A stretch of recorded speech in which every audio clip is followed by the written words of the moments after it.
of England. We've conquered all of Europe. We're never gonna stop. From Palestine to Turkey, we've won the fucking lot. Got Paisley and plus Shankly, the fields of Anfield Road. We are all supporters, and we come from Liverpool. Well, we might have lost the final. We may have not won the Premier League, but hell, 2 trophies in a season I would consider success, and that does have a celebratory tone to it. I mean, just by the parade itself through Liverpool, 500,000 fans turning out again to showcase their appreciation for this fantastic team, this manager, this set of individuals that have given us thrills and chills that we'll remember for our lives. And I mean, it just goes to show the gulf between the actual premiers of England and a team that's actually loved and beloved. And they can meme all they want, Peter the coach Kofinas, but truth be told, no one shows love to a team like Liverpool does. Look, we won 2 trophies out of a potential 4. Arguably should have done better in the Champions League final. We'll get to that shortly. Well, it was a race. It was never really a challenge per se. But hell, man, the appreciation we showed, I mean, what else can you say about this team this season? Frustrating. Well, is a word I could probably use to describe us this season. That's true. Besides obviously all the positives that we've spoken about the entire 11 months we've been doing this show. But I think frustrating is a really good word to describe us. Frustrating. Okay, if not for the frustrations, though, I mean, if you offered 2 trophies, the same trophies we won, to any of the other teams that finished below us, do you think they would have said no? Come on, man. It's still 2 trophies.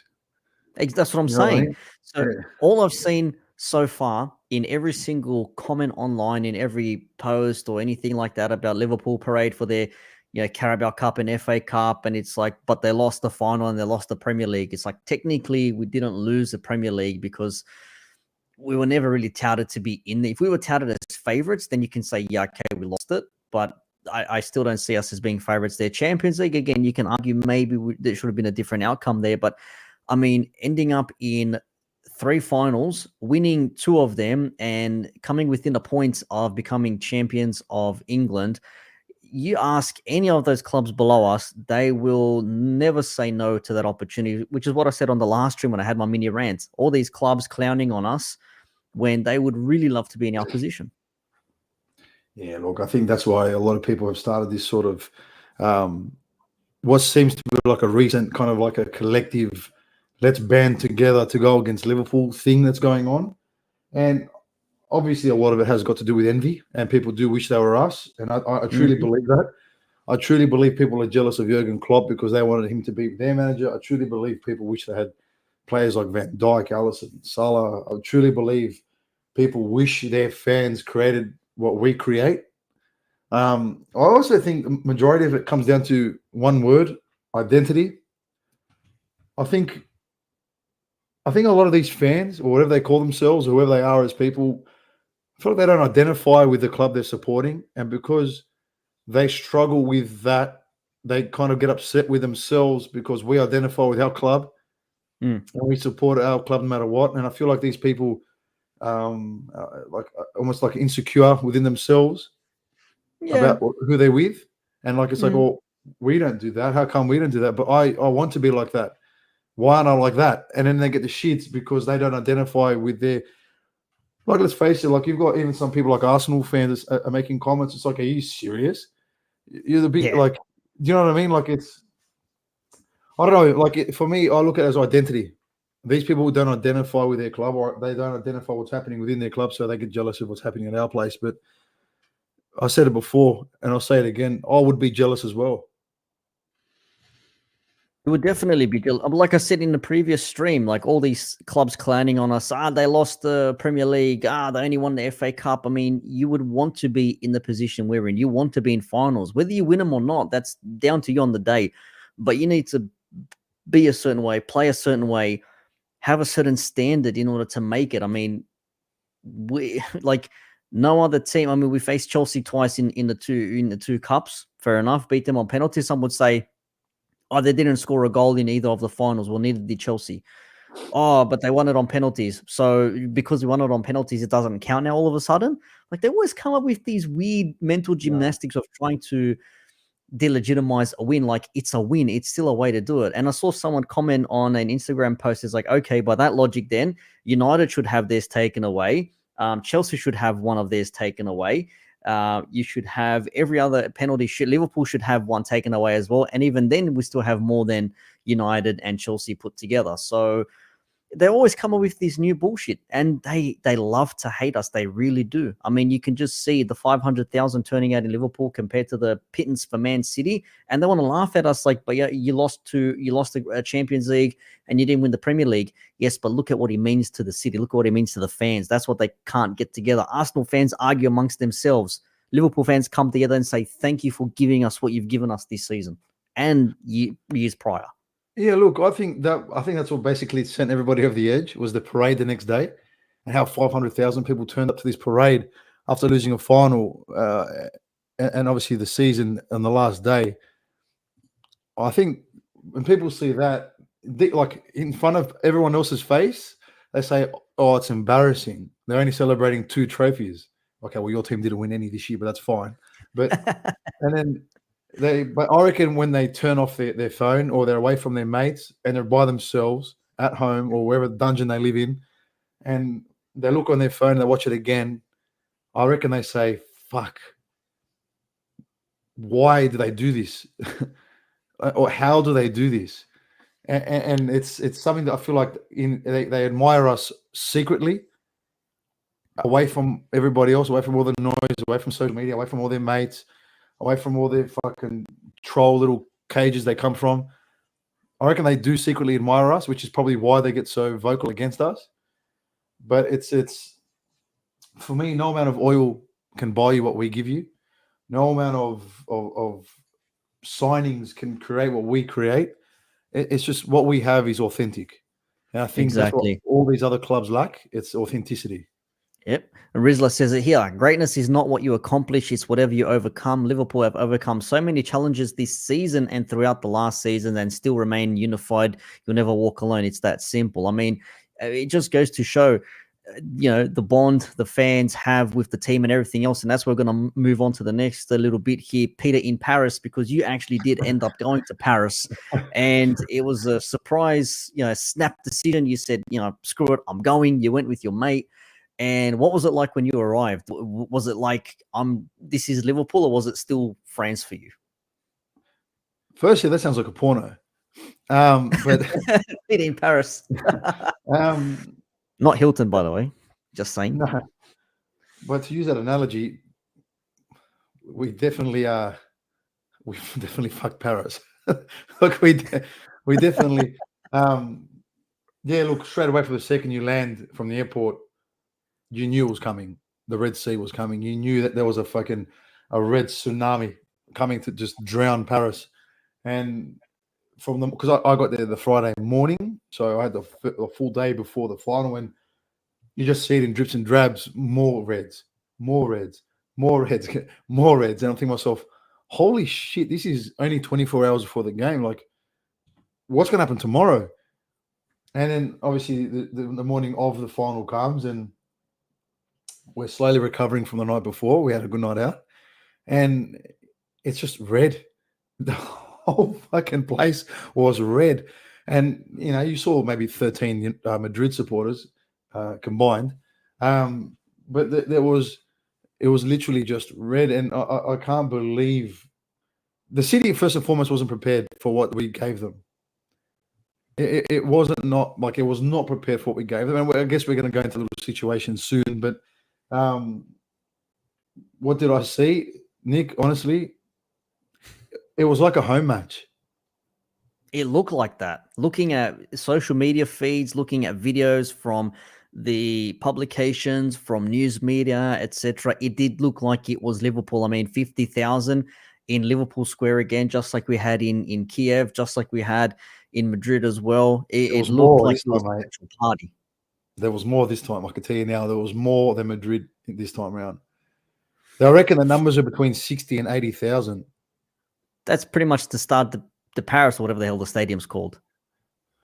Start de France, whatever. The one thing I thought that was so cool, like one thing I loved, and I know this may sound stupid, but like really special. Like when you're walking the streets to get a coffee or whatever it is, or a baguette or anything else that you're going around, it's you see how the Liverpool supporters, they look at you, you look at them, and they just give you like this nod, like Yeah. it was just that nod, like just that little like I'm here too. Or like I know. For me, that was the coolest part of it all. I felt like that was just like, it was just like I don't know you, you don't know me, but we love the same thing. And like and most made us so happy. The same thing makes us so happy or so fucking angry at the same time. Like it's that was the coolest part for me. Just people, different countries, different backgrounds, different everything, just together. That's what it is. Football unites people, man. It is very much unification when all fans comes together. And Mark Flanagan says, successful season for us Reds could have been better, but I'm so proud of the team. I mean, look, we said it last week, Pete, I'm pretty sure, if not weeks before that. No one expected us to be in the positions we ended up being in. And if any of these other Muppets from other rival fans or rival clubs, rather, claim that, they wouldn't want to be where we are, they're lying to themselves. You hold a mirror up to their faces and they see Pinocchio with the nose, stretching out. That's what you would see, because they would love to be in this position, challenging for titles. Look, 3 finals, 2 trophies, a title challenge that came down to within a point. Come on, mate. Yeah, but you know what? That's where the frustration lies, though. Because you can see it's so close. Because let's come down to it, right? We lost the last game of the season by a goal because we had to. Well, they scored that extra goal because we won our game. So we lost by a goal on the last day, and we lost by 1 shot on target in the final, in the Champions League final. Yep. So when you look at it like that, I guess that's where like it leaves a sour taste to the end of the season, because our build up was great. Like to get to this point was unbelievable. Like here we go, the last game of the season, and 1 goal is what does you. And then you're in the Champions League final. Don't worry, this is fine. I had 1 fucking shot on target, and then that's what does you. It does, but 1 shot on target. But realistically, I mean, Courtois, the guy got like 9s and 9.5s out of 10s from everybody. I mean, 9 saves the guy had to pull off, and 9 times out of 10, you replay that match with those exact same shots, exact same chances. Those are going in. So for people that say, "Oh, Liverpool underperformed," or "Liverpool were not at their best," it's like, well, we did what we could do. We had chances. We didn't put them away. Their goalkeeper was great. But then it comes down to, okay, so what was it? Poor finishing, or was it great goalkeeping? Sometimes the goalkeeper is the difference. That's what he's there for. He's doing his job. We're not doing our job scoring goals. Goalkeeper's doing his job saving the goals. And evidently, Courtois pulled off 9 saves out of our 24 shots to their 4 shots. They get 1 chance, they score a goal, and that's football, as they say. But for people to come up with this story that we underperformed or we were outplayed, all this nonsense, it's like, no, you morons. We just didn't put our chances away. Yeah, look, I mean, I guess let's get into the final. If you want to do it, let's do it now. Let's jump into it. I look at a couple of those chances very critically. And I'll look at obviously it's going to have to be this player's name that comes up, but I'll look at Salah's chance where he goes with the right foot and cuts it across the goalkeeper. Yep. For me, everyone talks about the save. Again, being like involved in football and stuff like that, I guess it's something that really annoys me, but sometimes I don't look at it that way. I look at it as actually a really poor decision of kind of finish. The choice of finish for me was wrong. Like in terms of to lift it, you're giving the keeper the best chance possible because you're hitting it mid-range. That's how he ends up saving it with like his elbow, because it's at a perfect height where he just throws an arm at it. But you go low there, 8 out of 10, that's going in. Yep. Because he's got to do an extra movement to get down low. But it's something that like I just look at it and just go, okay, that shot decision was a little bit poor. But even the one we tried to finish it around, again, perfect height. But that save he made on Mane, when Mane just wiggled his way out and went woof like that there, I thought that for me was like That's the save that he'll talk about now for, to his great grandchildren. That kind of save. That was his moment. Yeah, that was his moment. Yeah. And obviously there was some other moments during the game, but I also for 35 minutes that was a training session. Like for the first 35 minutes of the match was the training session, and I truly believe we battered them. I truly believe we battered them. We pressed the shit out of them. We didn't give them a chance to breathe. They struggled to even play out. I just truly believe that we in this position where I kind of said it to whoever was listening to me around in that fan zone, and I said to a mate of mine, I said, if we don't score before half time, we're in trouble. Because you don't build this momentum and build this pressure, and you got to capitalize, especially in finals, because the longer teams stay in games, the more dangerous they are, especially when you're dominating, like constant domination, and nothing's happening. And sometimes, as we've seen it, almost most of the time against us, all other teams need is one chance. And they got their one chance. I've said it as well, Peter. I've said it many times. I said, I'm not worried about us, creating chances and having shots on target. I've always said it. I'm always worried about the opposition getting one chance and taking it. And that's what they did. They had 4 shots, 2 on target, 2 off target. One of them ended up being a goal. You can argue the defensive aspects of that should have been better. Trent should have done a better job. But at the end of the day, this is where I get now. Sorry, Nick, but this is where I get really angry. Go for it. It wasn't ever Trent. It was never Trent. Watch the game again. Okay, yeah, he got him blindside, but go look on the other side first and look at their first disallowed goal. It was actually Andy Robertson got done twice, and he's actually been getting done consistently. And somehow it's Trent's fault all the time because the ball always comes from the left. But watch it again. Watch his positioning. Watch where he's standing when the ball gets played to down their left side for that to happen. He's completely called out of position. And it's the same for the first ball that goes across the disallowed goal. He's the one who gets done off the shoulder. Well, he was being touted as being responsible. So you're saying it's unfair to pin it all on Trent. You got to look at where the balls come from. But people always blame Trent because it's easy to do because social media does it, and people think they go, "Oh, yeah, well, guess I got to blame Trent." No, watch where the ball comes from most of the time and who's caught out of position most of the time. It's Robertson. Watch it again. If you look at again against Brighton, he keeps them on side for the second goal to go 2-2. Against Tottenham, he is one who keeps them on side to go 1-0 down. And both those games we got points in, but no one wants to talk about his positioning. It's always Trent's fault. And this isn't about that now, this kind of show. I get it. This show's to wrap it up and say thank you for everybody, all that kind of shit. But there was watch the goal back and watch where it starts.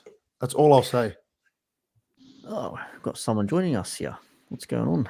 Hey. Yeah, hey, Daddy. How we doing? What's happening, man? Yeah, I thought I'd jump in on my lunch break at work. I can't hear him. Hang on a second. I need to do lunch something. Break. I love it. Yeah, man. How's things going? How was Paris?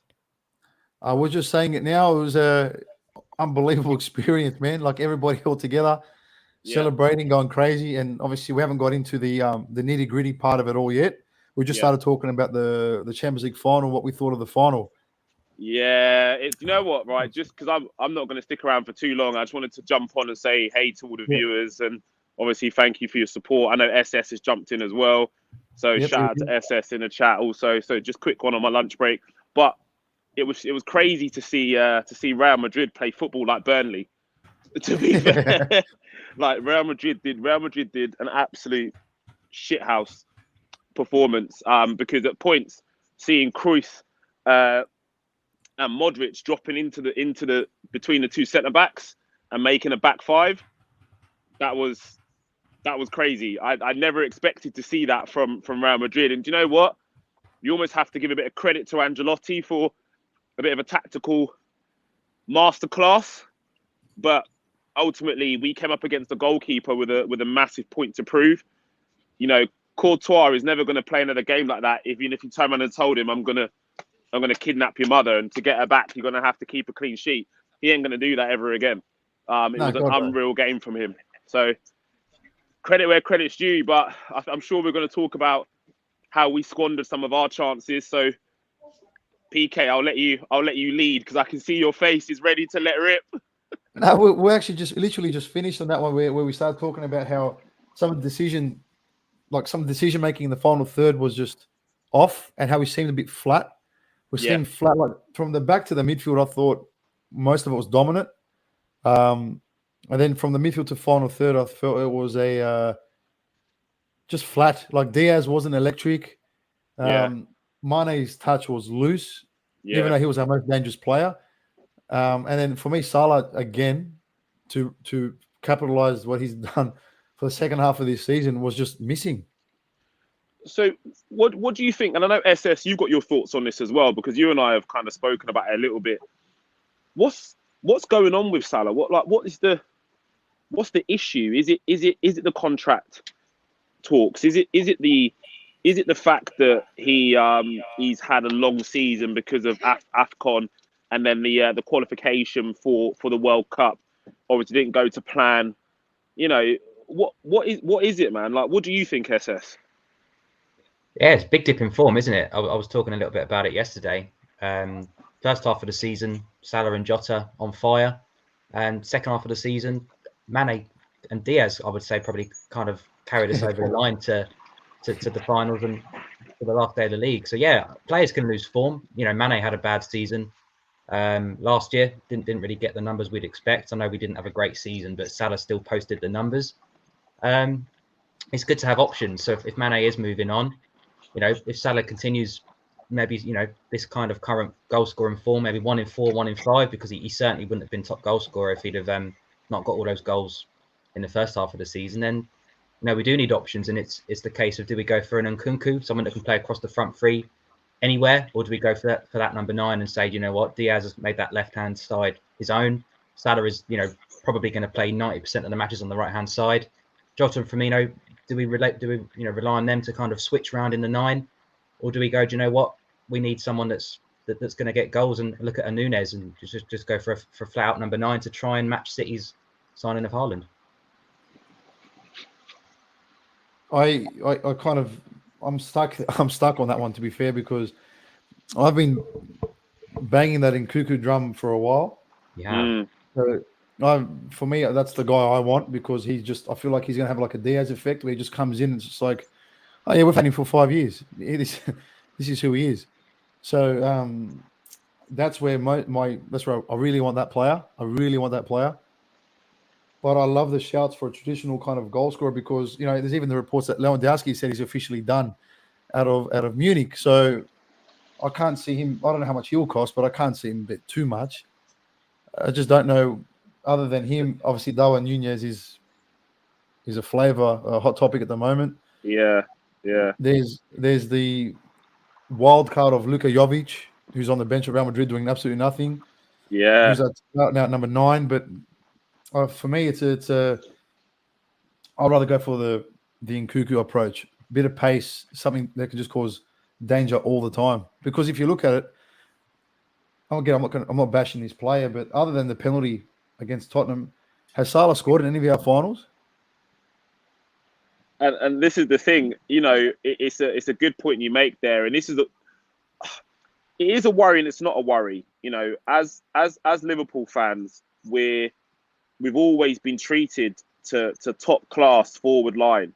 You know, from the days going as far back as Kenny Dalglish, even further with Kevin Keegan, we've always had top class forwards. You know, we can all probably sit here and list them. And even when you look at the days of like the Luis Garcias and Djibril Cisse was still a decent forward. He just couldn't stop breaking his legs. But we've always had good forwards. So I'm not so worried if Mane does choose to move on. But what does worry me is what direction we look to head in. Darwin Nunez is the flavour of the month, like you said. SS, you've been beating that drum for a little while, going, do you know what? I like the kid, and I've watched from afar. I've tuned into a couple of games. I don't think he really impressed me against us. I looked and was like, what's all the hype about? Then I've watched a little bit more and I've gone, oh, maybe that's what all the hype's about. But for me, I think Nkunku suits us more. The versatility suits us more. If you're going with a Darwin Nunez or even a Lewandowski, which is a cerebral assassin, like Lewandowski is just proven goal scorer, it's unreal. But if you're going with a Darwin Nunez or a Lewandowski, you are having to switch the way you play. It is literally, I go through the central, I don't play anywhere else. What does that mean for Bobby? Are we numbering his days at the same time as we go out and make this signing? I don't think it would necessarily be admissible that he does move on as well, solely because we've then got a young Carvalho coming in as well, who's also going to play in the forward line. We've been told. So I was saying at the beginning of this season, LFC, Liverpool 2.0. Are we seeing 2.0 take effect with this potential Mane departure? And probably Bobby as well. I think Bobby will be down the road at the same time. So where we go from here is going to be crucial. But just touching in on the Salah thing as well, SS, I want you to speak with the same energy on Salah that you did for Mane last season, because it's I knew this was going to come. Yeah, bro, I'm sorry to put you on the spot, but it is like we need to give the same energy. Mane's was our talisman for a long time. Obviously, Salah came in and picked up the mantle and has scored a wealth of goals. It's unreal, but his form, the drop in form has been massive. No goals from open play in how many games? Like that's unreal, and he's still starting games. He's still starting. We're persevering with him in the same way we persevered with Mane. My only argument back to that would be, I was critical of Mane last season because he scored 11 league goals in 35 games. Salah, all right, he's not had a great second half of the season, but if you look at it in a season, he's still the top goal scorer in the Premier League. So it's very difficult to be too critical. Yes, it was very heavily on the first half of the season with those numbers, but Sadio Mane, for me, I look at it now. We're used to it. We're looking at players. Back in the day when we lost the talisman, we really only had one or two world-class players in the team, if that, for about 10 years. So it was a hard to take. But you look at the Liverpool team now. There's stars, world-class players all over the pitch, and we've seen Chan, Wijnaldum, Coutinho all move on and all struggle. So I personally think Mane will do well at Bayern Munich. He'll win the next 4 Bundesliga titles. So have fun with that. But, I just look at it and think, all right, he wants to move on. It's fine. We've had the best years out of him. 6 years? He's won everything that there is to win with Liverpool in a Liverpool shirt, and he's 30 years old. And we spoke about this throughout the season. You've got Firmino, Mane, and Salah all approaching the same age, all approaching 1 year left on their deal. To give all 3 of them 250 grand a week plus into their mid-30s doesn't really make a lot of sense, because at some point 1 or 2 of them aren't even going to be in your first 11 come towards the end of their contract. So I think push was going to come to shove, whether we chose who to move on or they, one of them chose to move on themselves, which seems to be what's happened. So I'm not actually that bothered. I think Sadio Mane has been absolutely superb for us. You look at the stats, one of the best left wingers the Premier League's ever seen in terms of goals and assists. And I personally think we should be demanding 50 million for him. A year left on his deal. I think Madrid offered 100 for Mbappe. We got Chamberlain for 30 million about 4 years ago with a year left on his deal. So Mane should be at least 40, 50, I think. And if we put that towards an Nkunku, who is in the mould of, Red Bull, we like buying from them. They press, they're very similar style. We've had Mane, Keita, Konate, all from that kind of school. I agree with PK. I think that would be the perfect addition. So Nick, just quickly, just to bring you in on this as well. I think there's more to this than meets the eye. I think the club have not offered him a deal, or I don't think the club have offered him what he feels his worth is. So I think he's going for broke here. He knows that Lewandowski wants out of Bayern. Yeah, his agent will then look at it and go, well, mate, you can't go Barca, because Lewandowski's touting for a Barca move, so we can't link you to there. Real Madrid, it would be a bit wrong of us to link you to Real Madrid when you're about to play them in the Champions League final. Paris Saint-Germain have just re-signed Mbappe, so we don't really want to link you to there, because it's not going to be plausible, because they're not going to go out and spend that level of money. So what other top side in world football can we link you to that's going to need a forward? I know, Bayern Munich. So I think there's 2 things here. I think Bayern are definitely interested, because they've openly admitted their interest. But do I think that Mane really wants to leave? Do I think he really wants to do that? I don't think he really does.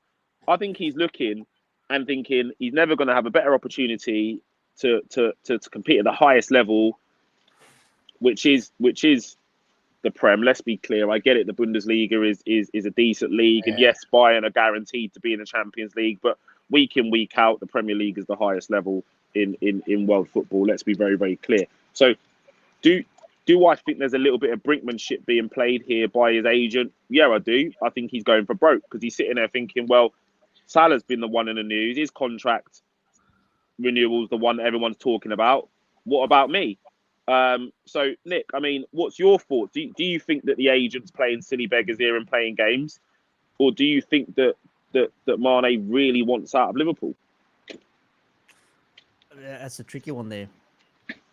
Because you're probably thinking to yourself, okay, Mane's been here with us for his peak years, as you said. He's been here for a while, and now it's like, okay, Salah's getting all the love, but yet I've been there and taken this team from depths of defeat and bringing them to wins. Like you look at Munich away a couple of years ago, 1-0 wins against Watford or Leicester, whoever the hell it was some years before that as well. So he has been vital for us, and he might be thinking, I've got 1 year left. Now it's all about me. Salah's getting all the love. He hasn't done anything in like 4 or 5 months. I've still done the business and no one is talking about me. He could be trying to play the club's bluff, but now if he says, well, actually, I have an offer from the club now, will he say, okay, I'll take it? Or is he still going to say, it's a bit late now, I'm on my way, on my merry ways now? Like, and we've got players that are waiting to come through, but still, Mane still has some years left in him. I would rather see him stay, but if it's down to him, if he wants to go, then that's it. I mean, if he backtracks now and says, oh, I'm actually staying now, it looks a little bit suspect. So you think he's just going to go for broke and go, do you know what, I'm done? You know, thank you, but no thank you. I mean, we're still waiting to hear these revelations from Gini Wijnaldum about why he actually left the club. Maybe maybe Mane might be the same. I mean, just before I go, because I've got to get back to work, unfortunately. I think the club's heading in the right direction. Reds, like, we shouldn't worry. There's no panic. Klopp's tied in for another 2 years. Giving it an additional 4 years of Jurgen Klopp. We're in a good place in regards to that. Stadium expansion seems to be coming on nicely. We're in a good place with that. New training ground, we're in a good place in that. And hell, man, we just played in every single game there was to play in this season. And I was saying this to a couple of guys as well, that everybody at the start of the year wrote us off. Off the back of last year, everybody said Virgil van Dijk's finished. He's not the best Premier League defender in the Premier League. He's not the best defender in world football. It's a one-season wonder. Joel Matip is crap. He's not good enough. Joe Gomez is finished. Liverpool's going to need a whole new defence. Their midfield's been ripped to shreds because Thiago can't string 2 games together. Oh, we lost him. Oh no! Just at the very end. Oh no, that's horrendous. Oh, sorry guys, I'm still here. Oh, there we are. He's back. Yeah, Joe Gomez is finished. They wrote us off. They wrote all of us off. And then to go and play every single game this season and win 2 cup competitions, final of a Champions League, and finish runners up to City with their oil money, it's a massive achievement. We go again next year, guys. We just got to make sure that we've got the squad in place to actually go one step further and win everything. And I stand by my initial prediction. The revenge tour took place. Everyone took a beating. Everyone got smoked this year. Yeah. So I'm happy. Of course, you got to be happy, man. It's as simple as that. Like you said before, every game we could possibly play in, we played in. And look, there's some questions to be asked, like performances in finals, like not scoring in any of the goals in any of the finals, and what happened there. And there's a few things that, again, I like to be picky with because it's my nature. I like to be picky. I'm a perfectionist as well. But it's like I like to see a few things happen in the off season. One of them is sort out a midfield that can go forward for the next 2-3 years, not the one that's going to still rely on James Milner to play games. Because that fucking eats me every time I see it happen. Obviously, I don't trust Naby Keita anymore. I think I'm officially done with him. Yeah, I'm done. I'm done. I tried to give him a chance this year. I really, really did try. For me, he had a couple of good games. That was it. I'm officially kind of waved my flag with him. Obviously, there's Thiago and Henderson. I think Henderson had a weird season this year, but I think if this is the case, obviously Harvey Elliott needs a big year next year. We've got Cavalier who could play in as an attacking role in the midfield. I think Curtis Jones needs to get a lot more minutes instead of giving it to Naby Keita or James Milner. I think there's more in his locker still. But that midfield needs to be sorted out. I think more importantly than any other position. So who's that player? Who's that player, PK? Before I jump off, who's that player? Because Bellingham, I can't see Bellingham this year. So who's the player? Tuchemani looks like he's going to Real Madrid. For me, it was who is the guy? He was at Fabinho 2.0. Was that Tuchemani, similar to what Konate is to Van Dijk? I think that would have been quality, but we're losing him now. So it looks like we're going for that PSV midfielder. I prefer him. I looked at it, right, and if you look at, sorry guys, bit of a show off here in a Nissan GTI. If you look at the two players, right, and I've done a look at their stats. Tuchemani, right, the dude loses the ball, man, quite a bit. He loses the ball quite a bit. Yeah. But he's very good. He's very good at attracting the ball, so being wherever the ball is. He's very good at that. But his passing isn't great, so he hasn't got that in his locker. But Sanga from PSV. He looks like a better player, and I think he's playing in a harder league as well. Because the French league is a farmers' league. Yeah, let's be fair. The French league is about pears, onions, and leeks, man. That's it. Like, it's not anything else. So I would rather the other guy than Tuchemani. I was on the Tuchemani hype to start with, but since actually doing my research, Sanga's the one for me personally. I like Kessie from AC Milan. I think I was a fan of Kessie, that link as well. But yeah, he's gone Barca. That's done, isn't right? it? Yeah, Barca's done. There's still the guy at Brighton, Basuma, as well. Good player, but he's got to sort out whatever that happened there. Yeah, he's got to sort that out, hasn't he? But guys, look, I'm going to jump off. Thank you for having me. Oh, good, man. Always a pleasure. Listen, good to see you again. We'll do a show together very soon. I think an end of season show with all of us on would be great. Oh, that'd be sick. Can do. Sounds good. So we'll get it lined up. Take care, guys. See you, mate. See you later. Ciao. And now number 3. But that's go on. That's how just to continue that topic in terms of off season, what we'd expect or what we want individually. I think that's a good topic. Let's just keep going with that one before we finish on the fan zone and ticket chaos that we had. But what would you? I don't know. What do you want to see happen? Me? Yeah, anyone really? I don't know, man. We've got players now in there that can do the business. The only thing is now is if Mane goes and we need a striker, who's going to take over that role? Because Diaz coming in, playing out left, Jota floating in between left and striker, even on the right side. Chamberlain looks like he's leaving now as well with, who else? Origi's going to AC Milan, or apparently that's happening. I would imagine that would definitely be a thing. Midfield looks okay. You probably could add one or two, but then again, you've got the youngsters coming through, so maybe you bleed through a little bit more as well and get them sorted. The defense looks okay, so it is very much a striker, like you were saying before, Lewandowski. If you play Lewandowski, he's early 30s, 32, 33 or something. So I don't know. You have to change like you said, you change your style when you play with someone like that. You have to be whipping crosses into him. We're not really that sort of team that whips crosses into the box, but you never know. It might happen. I mean, we ended up doing it with Origi most of the time. He ended up scoring us some goals, so it could be an option. But I think he's too old for the FSG model. They're going to look for someone at least early mid-20s. I'm thinking. But I think you're right in a way, Nick. I think oddly enough, that suits us. Like, if you think about it, if you've got Trent on one side, Robbo on the other, look, Robbo's a 1 in 5, kind of 1 in 7 cross kind of guy, actually lands in the box. But it makes sense if we do sign somebody who's a bit more of a target man, though, because of those kind of players that we have. And Henderson also likes to randomly kick the ball as far as he can inside the box as well. But I just think that it's something that would suit us, somebody with a kind of a box presence. Like you saw Jota, how many goals he scored this year in the air.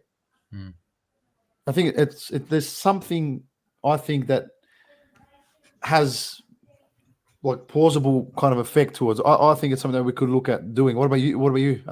SS? What do you think? Well, like you say, we've lost Origi as well. You know, that was maybe the last hurrah target man when you need a goal. So we have played in that style before. But like you say, Mane has almost become the striker because of how good Diaz was.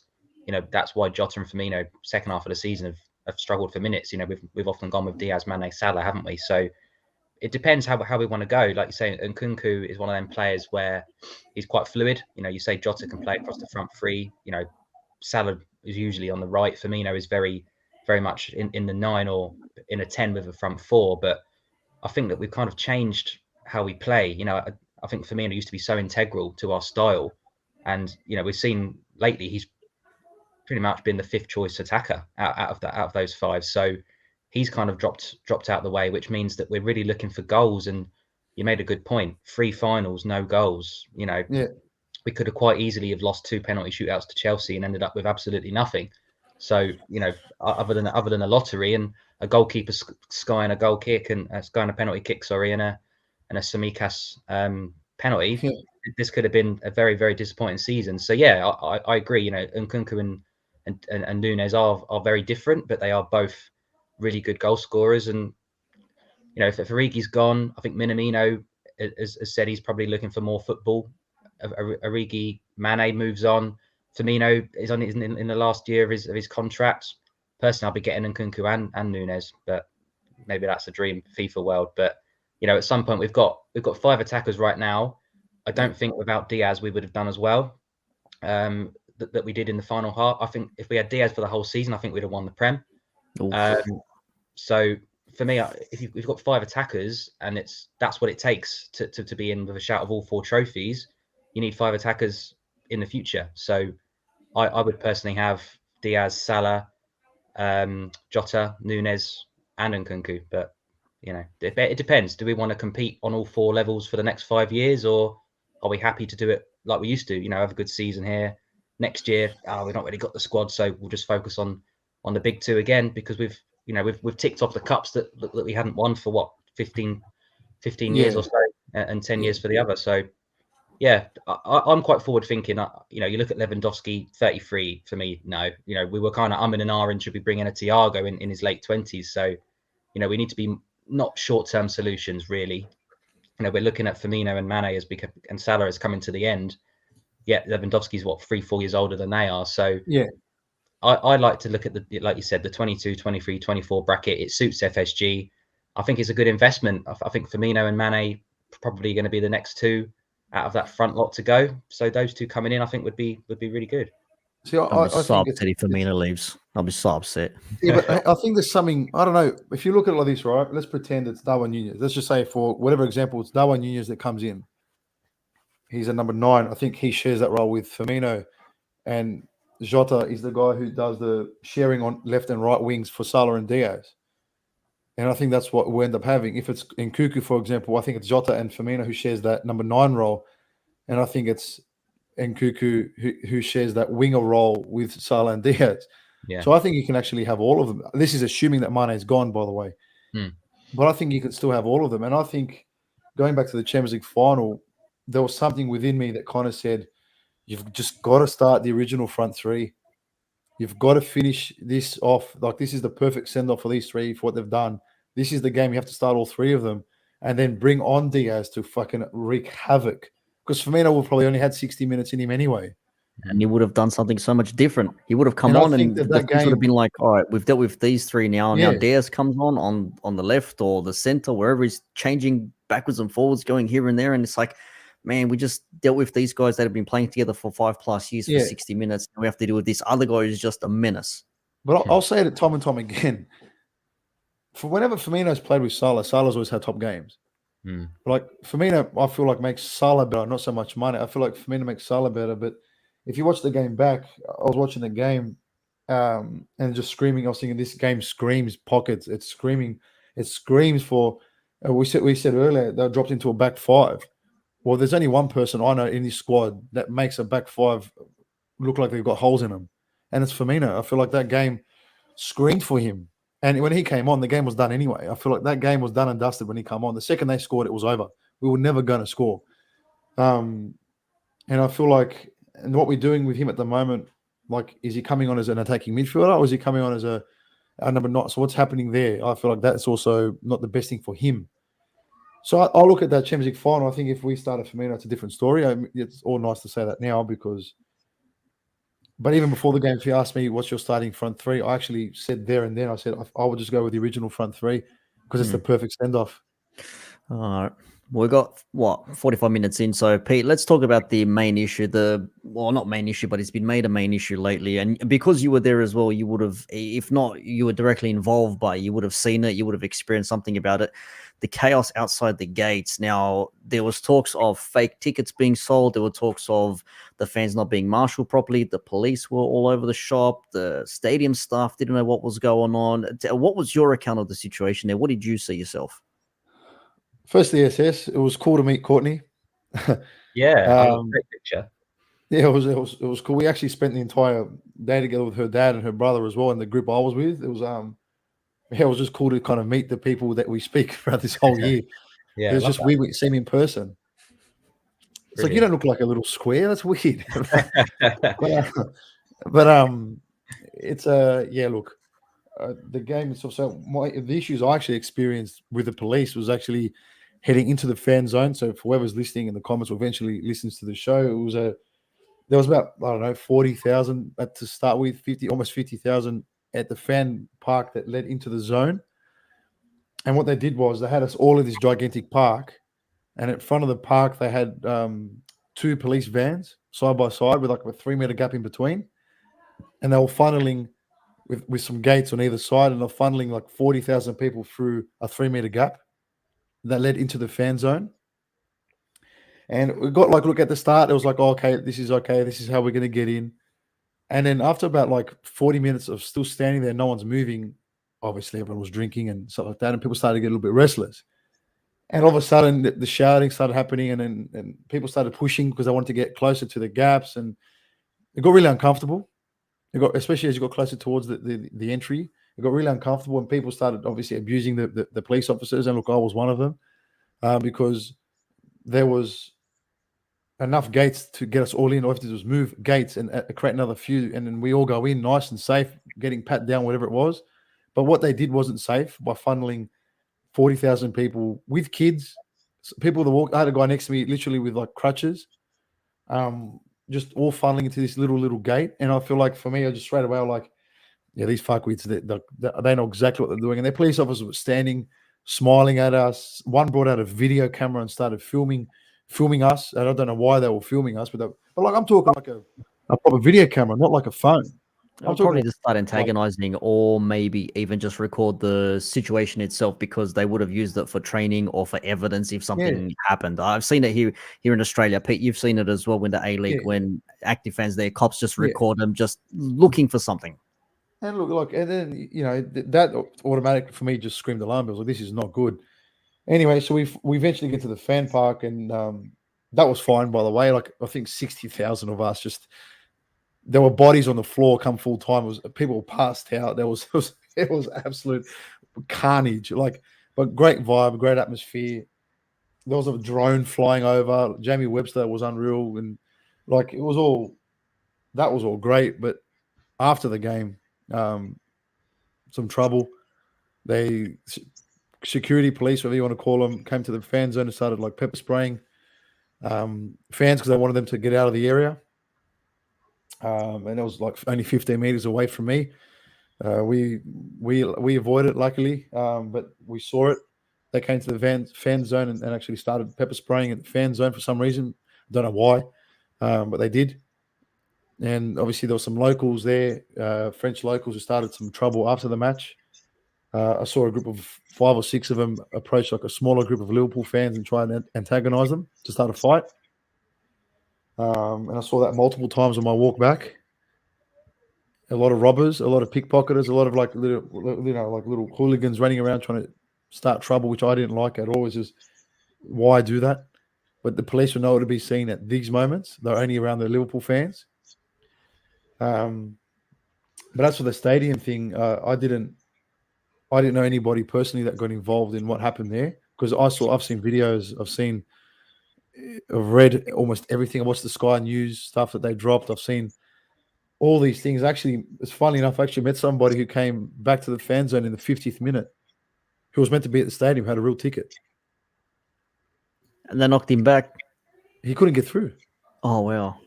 And I said, I go, what are you doing? He goes, I don't know where to start. And he was showing me videos, and it was just, it looked like a detention center, like just Liverpool fans trapped in a cage, and it was just with one door that was open. But did the Madrid fans have any of issues like this as well? Were they also down to the same shenanigans that the Liverpool fans were put through, or were they okay? And I imagine there probably wasn't as many of them as there were Liverpool fans, but still, you've got two sets of fans going through. Their fan zone was only built for 6,000 people, apparently. But I only saw today that apparently Madrid fans also had issues with police. I saw videos only today for the first time that these things were happening, which is good, by the way, because it's good that it wasn't just us. So if you go through Twitter now, it's actually Madrid fans are saying they also had issues with the police getting into stadiums, but nowhere near as much as we did because there was a lot more of us, right? But I saw Matip's wife got pepper sprayed or something. She was involved. Thiago's family had to get escorted. Like, these are families of the players, man. And SS over there, I'm sure you, because obviously in Australia, this stuff doesn't get publicized. Like, we only see what we see on Twitter, right? But what's happening over there at the moment? Is it still kicking on? Yeah, it definitely is. Like, the media definitely get hold of it, you know, on the radio, on Sky and stuff like that. It's always going to be likened to Hillsborough, isn't it? Because we have a lot of history with crowd trouble, you know, Heysel as well. So, you know, it's something that's very dear to Liverpool's hearts. You know, there's a lot of tragedy, and we want to go forward and avoid things like this, you know, ever happening again on a large scale. And, you know, it's pretty scary when it's in a different country where, you know, as we've said, the police haven't acted brilliantly from what I've seen on the videos. And, you know, to choose Paris right now for a final, you know, there's been a lot of riots and stuff like that in France politically lately. In Paris, there's been a lot of problems with League One games. We've seen Marseille have issues with fans throwing bottles. We saw St. Etienne get relegated, and the fans completely fill the pitch and literally throw flares at their own players. So the atmosphere in France right now is poor. It's like going back in time. So to choose that for the pinnacle of European football was a very strange decision in my opinion. And, you know, I get the 3 months to get ready. You know, it was meant to be in St. Petersburg. Obviously it had to be moved, but it's it was a strange one. But yeah, you know, really it's been a case of in the UK, you know, UEFA trying to put the blame on the Liverpool fans, the French government trying to do the same. I think we know really that UEFA like to point the finger at everybody but themselves.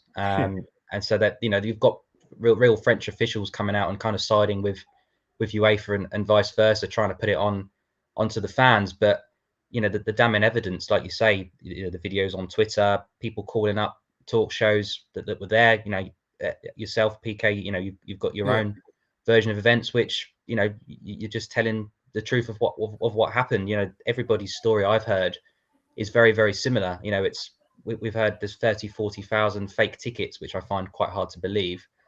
I think it's just poor organization. You know, I've heard about the funneling all the fans into one gate with the police vans blocking half of the road for no apparent reason. And like you say, there's pictures of fans with actual tickets trying to get in quite calmly, and the police are just walking up to them and spraying them in the face for no reason whatsoever. So yeah, I think there needs to be a full-blown investigation into this. You know, with what Paris for me at the moment, you know, you've mentioned the gangs and people like that around the area. It's not a great area to be. You know, it's all this glamour of Paris, but the actual, you know, area of that stadium and surrounding is actually quite a dangerous place to be. So very strange decision for it to be held there, but even worse to not police it, you know, in the correct way. Well, Tom Warner's come out and actually said that he's written to the French government about the irresponsibility from the, I don't know, I guess the French minister said something about us fans, and he's gone back and said, "How dare you?" and all these other bits and pieces. He says it says his letter to the French government was sent in utter disbelief after Liverpool fans were subject to tear gas and attacks from riot police outside the Stade de France on Saturday night. And there's a whole bunch of sayings that there comments made on Monday that suggest British fans, quote unquote, are the root cause of the unrest outside the ground ahead of the Champions League final. Now, it's not hard to put together. They've been drinking for hours on end, maybe some for a couple of days on a bender. So you antagonize them, you make them restless. They're obviously going to start kicking off. They're going to start retaliating in a certain way. And like I said, Peter, they're going to record looking for something to happen and say, see, look, they started it. No one's going to say, well, why did you funnel them through one gate only? You have multiple gates you could have used. Oh, we didn't have security staff. Oh, there was protocols to be involved. All this other nonsense they could have put together. I mean, I see it in stadiums here in Australia as well, going to A-League matches, not to the same extent, but in similar form. Sometimes security and ground staff just don't want to be helpful for one way or another. And they probably, I'm not saying they did this to set them up or anything like that, but alcohol pumping through nonstop, long days, and it's not hard. There's not much to really have fans get agitated. Yeah, but you know what? We behaved. I can speak on behalf of the 60,000 that I was with.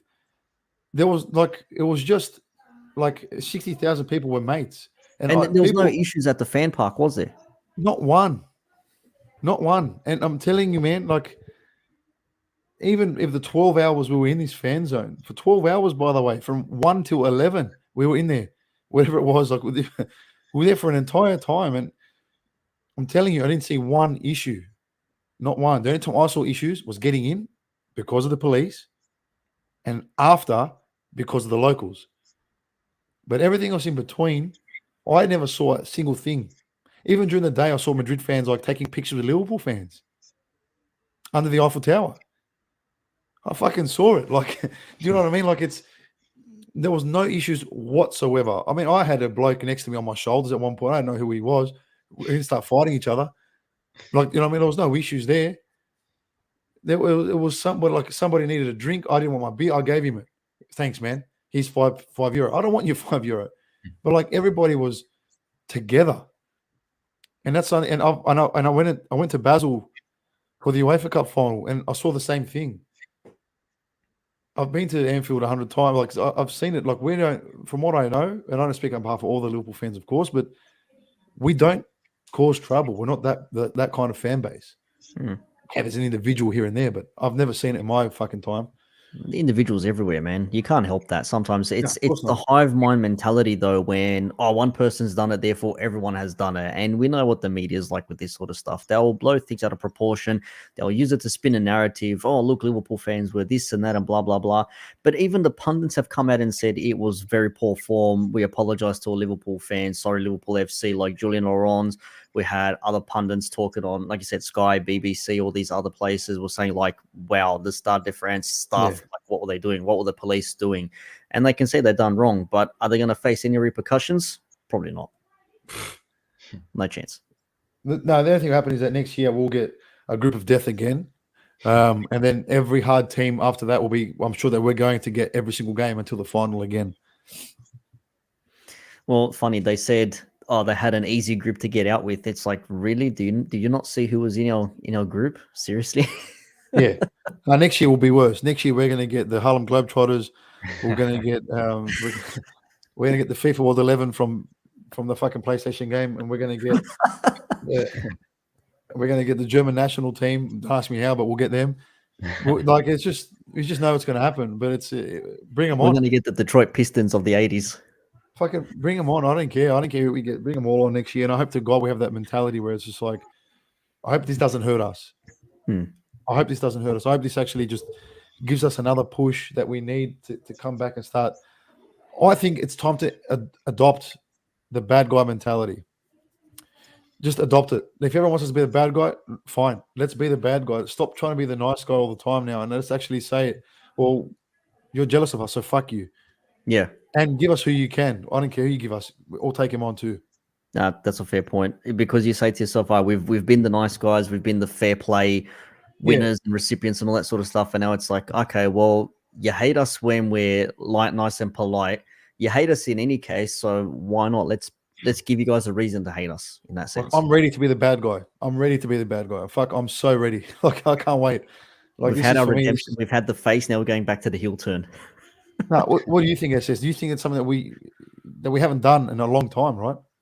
Yeah, I mean, before I came into the whole YouTube, Twitter thing, I didn't realize quite how much Liverpool were hated, even within my own country. You know, the tribalisms and stuff like that, and you know, to see the absolute disgusting kind of post of, you know, anybody trying to get one up on Liverpool. You know, oh, it's always Liverpool fans, it's always their fault. Oh, it's, you know, it's this, it's that, and you know, pulling out the worst of the worst kind of Hillsborough stuff to try and chant. We've seen it in stadiums as well. You know, being brought up, and it's absolutely, you know, disgusting. So yeah, you know, the way Liverpool have been, you know, in recent times, certainly in my lifetime, you know, there's been no issues anywhere. You know, they're a forward thinking club. You know, they're all for, you know, inclusion, and they've been building something really, really special. You know, if you just look at the latest owners when they took over from the Americans, where we were probably at our lowest, you know, they've come through and they've built a project, and I think envy is the right word. You know, you look at it, and you know, other than Manchester City and,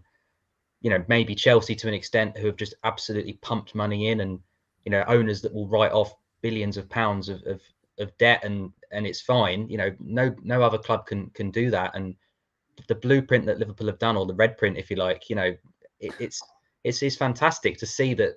You know, yes, we've spent money, but we've also got it back through, you know, we've got the biggest paid sponsors of our kit we've ever had in you know, on the front, on the sleeve, the brand, you know, sponsors and media and everything like that. And Liverpool is, you know, now worth the most it's ever been worth in history. So I think a lot of fans will look at us, and you know, we talk about the quadruple, and we're the furthest Premier League team to ever, you know, get within, you know, a specific date of it still being achievable.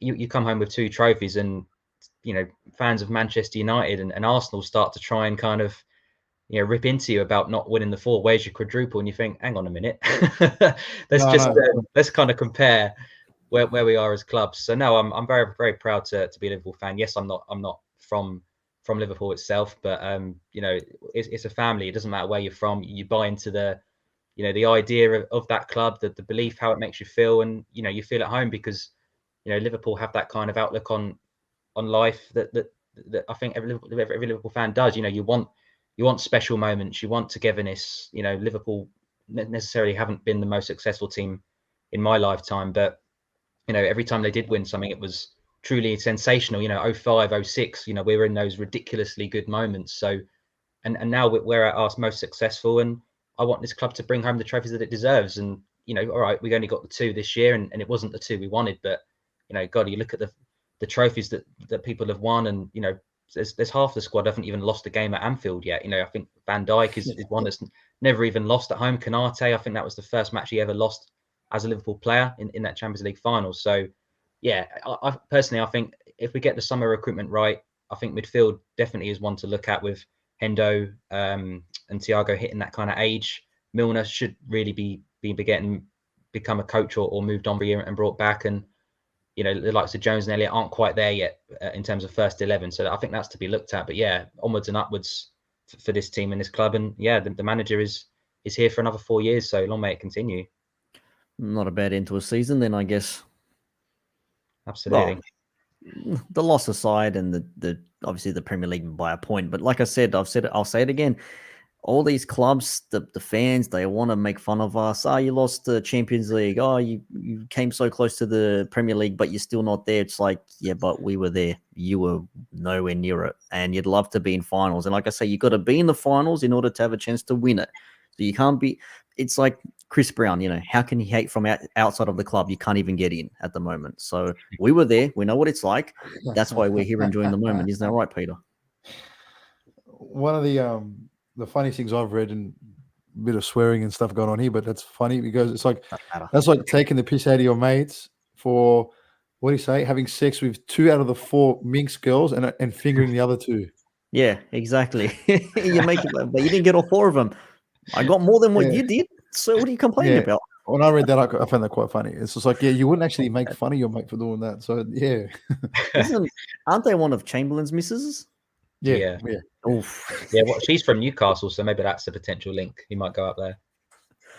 You know what? I always I'll said fly him out for him. Chamberlain I'll might pay be for a his ticket. West Ham boy, but Newcastle might not be a bad shout actually.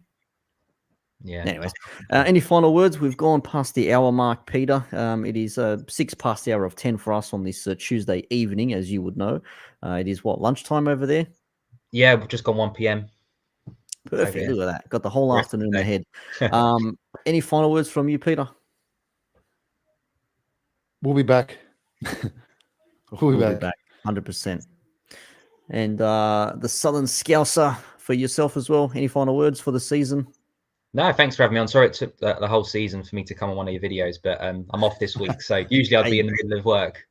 We're on your channel, so we can't really say sorry. You can't come in here. You have the master key. We can't say no. So. No, just big thanks to you guys. Really, you've probably been more consistent than we have this season with your videos. So I always enjoy watching them. I usually have them on in the background while I'm working, in between calls and emails. But I really enjoyed having you guys as part of the team this year, and yeah, I look forward into next year.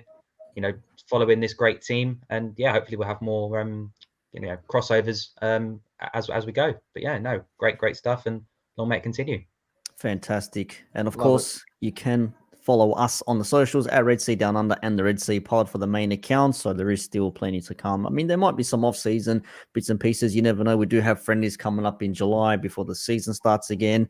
Plus, there's transfer rumors always happening non-stop. So you never know what's happening. The Mane situation. Are we going to get another striker? Someone else moving on? So who knows what the situation may be. I think they're even talking about looking at getting another goalkeeper in as well.